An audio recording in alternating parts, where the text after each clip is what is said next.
안녕하세요. 오늘 저희가 함께 좀 자세히 들여다볼 내용은요. 지방의 이른바 세컨드홈을 살 때 세금 혜택을 확대한다는 소식입니다. 네, 안녕하세요. 서울 같은 대도시에 집 한 채 가진 분들, 특정 지역에 두 번째 집을 사면 세금을 꽤 아낄 수 있다는 거죠. 네, 맞습니다. 이 정책이 왜 나왔는지, 또 정확히 어떤 혜택들이 있는지, 그리고 이게 부동산 시장 전반에는 어떤 의미가 있을지 오늘 좀 핵심만 뽑아서 이야기 나눠보겠습니다. 좋습니다. 자, 그럼 시작해볼까요? 네, 기사에서 제일 먼저 눈에 들어오는 게 역시 그 세금 절감 효과더라고요. 그렇죠. 아무래도 그게 제일 크죠. 네, 서울에 집이 있는 사람이 인구 감소 지역이에요.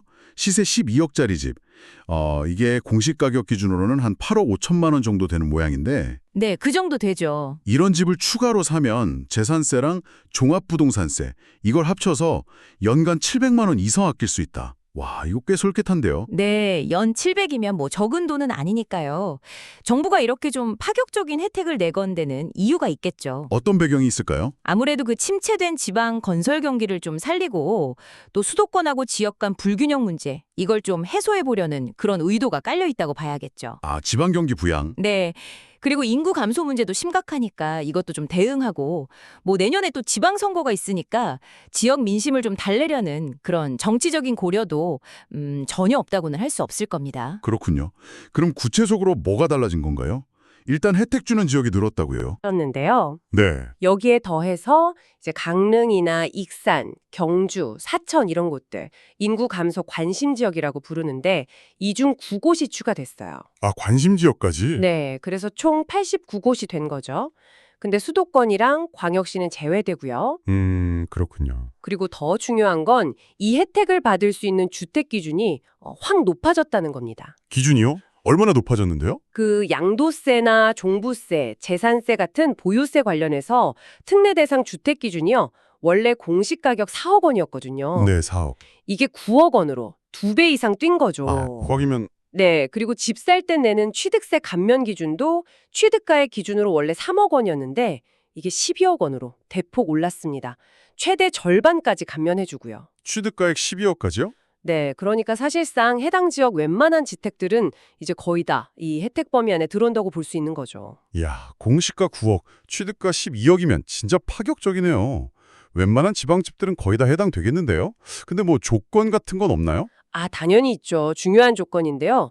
이미 집을 2채 이상 가진 다주택자, 네. 이분들이나 아니면 같은 인구 감소 지역 내에서 예를 들어 강원도 평창에 집이 있는데 평창에 또 하나 사는 경우. 아, 같은 지역에 또 사는 거. 네, 이런 경우는 해당이 안 됩니다. 어, 그냥 그건 2주택자가 되는 거예요. 그렇군요. 핵심은 이거죠.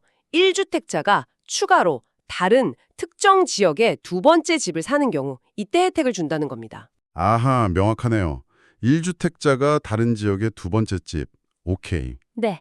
그런데 말이죠. 이런 혜택에도 불구하고 건설업계 쪽에서는 좀, 이 정도로는 부족하다 이런 목소리가 나와요. 부족하다고요? 왜죠? 지금처럼 다주택자에 대한 규제가 너무 강하면 사람들이 계속해서 그 똘똘한 한 채만 선호하게 된다는 거죠. 아, 똘똘한 한 채 선호 현상? 네. 결국 이게 수도권하고 지방, 또 고가주택하고 저가주택 간의 양극화만 더 심화시킨다 이런 지적입니다. 그렇군요. 그러니까 이 세컨홈 정책만으로는 더 큰 문제, 그 양극화 해소에는 좀 역부족이다. 이렇게 보는 거네요. 네, 그런 시각이 분명히 있습니다. 그래서 근본적인 해결을 하려면 다주택자 규제를 좀 더 완화해야 한다 이런 주장이 나오는 거고요. 사실 이번 발표에 세컨홈 혜택 말고도 다른 내용들도 좀 있어요. 지방의 그 미분양 주택 문제, 이걸 해결하기 위한 방안들도 포함됐거든요. 아, 맞다. 미분양 해소책도 같이 나왔다고 했죠? 어떤 것들이에요? 네, 어떻게 보면 이 세컨홈 정책은 미래 수요를 좀 만들어 보려는 거라면 이건 당장 쌓여있는 재고를 처리하는 거죠. 네, 현재의 문제 해결. 그렇죠. 예를 들면 지방에서 준공이 끝났는데도 안 팔린 미분양 주택 있잖아요. 네네. 이걸 살 때 주던 세제 특례가 있었는데 이걸 1년 더 연장해 주고요. 아, 연장. 네, 그리고 기업 구조조정 리츠, 줄여서 CR 리츠라고 하는데 이게 뭐냐면 기업 부실 자산 처리를 돕는 일종의 부동산 펀드 같은 거예요. 네. 이걸 좀 활성화해서 미분양 주택을 사들이도록 유도하는 방안도 있고요. 리츠를 활용하는군요. 네, 또 추가로 인구 감소 지역 아파트에 한해서긴 한데 10년짜리 등록임대 제도라는 게 있어요.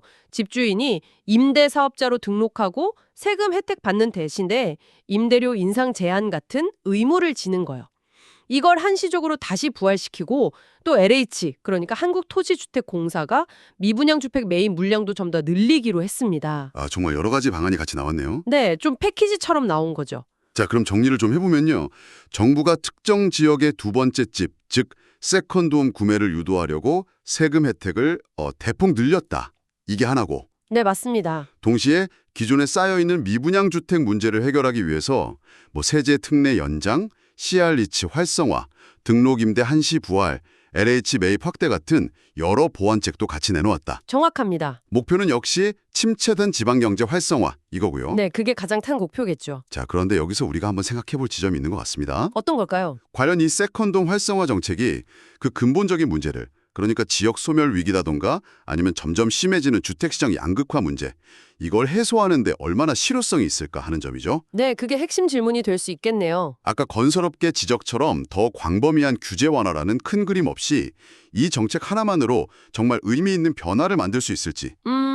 아니면 그냥 단기적인 부양 효과에 그치고 말지. 그쵸. 한번 곱씹어 볼 만한 질문인 것 같습니다. 여러분은 어떻게 생각하시나요?